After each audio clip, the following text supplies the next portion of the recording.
Bonjour. Aujourd'hui, je vais vous parler des raisons pour lesquelles je suis devenue thérapeute en relation d'aide. J'ai commencé les ateliers de développement personnel il y a de nombreuses années, quand j'ai perdu mon frère Thierry dans un accident de voiture. À cette époque, j'ai eu l'impression de recevoir un énorme coup de poing dans le ventre et d'être projetée contre le mur derrière moi. Je me souviens encore de cette sensation de douleur physique et de mon souffle coupé. Durant les mois qui ont suivi, je me suis jetée à corps perdu dans le travail et dans un tourbillon de voyages et de sorties. Jusqu'au jour où j'ai réalisé que je n'arrivais pas à accepter la mort de mon frère et qu'il fallait que je m'occupe de ma souffrance. Le hasard m'a mis sur la route d'une personne qui proposait un atelier de développement personnel, Avatar.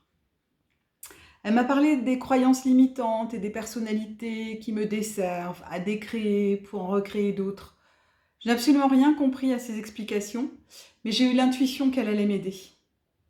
Et voici comment j'ai commencé un travail sur moi à travers le développement personnel.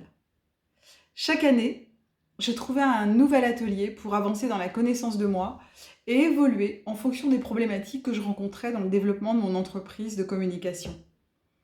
Et je faisais également appel au coaching afin de trouver des ressources extérieures pour m'aider dans mon travail de dirigeante.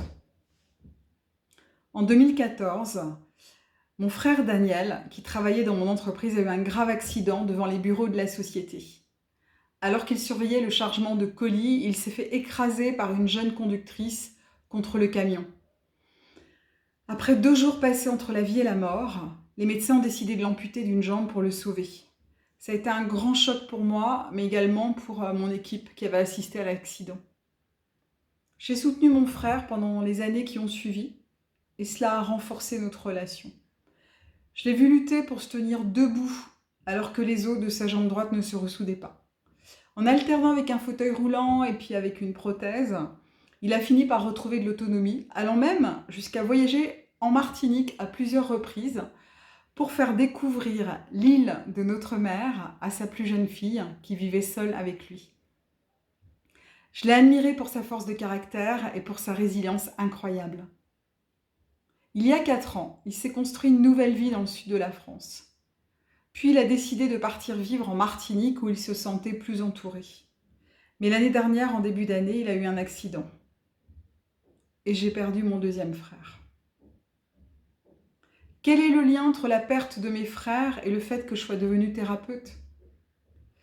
J'ai vu mon frère Thierry ressentir un mal-être profond à l'adolescence et s'enfoncer peu à peu dans une vie de souffrance alors que c'était un être solaire que tout le monde aimait.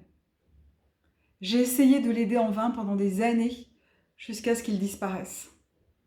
Puis j'ai vu mon frère Daniel, tout aussi solaire et aimé de tous, tomber dans le même mal-être après la mort de notre frère, comme s'il prenait sa place pour souffrir comme lui. Et j'ai essayé de l'aider en vain, jusqu'à ce qu'il disparaisse à son tour. J'ai proposé de l'aide à mes frères, qu'ils ont refusé. Je les ai vus essayer de donner le change, masquer leur souffrance, croyant qu'elle ne se voyait pas. Cela a été vraiment difficile pour moi de me sentir impuissante à les aider.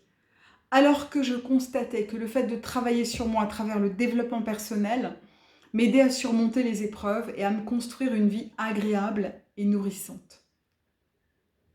Depuis que je suis enfant, je veux sauver les personnes de mon entourage qui ne vont pas bien.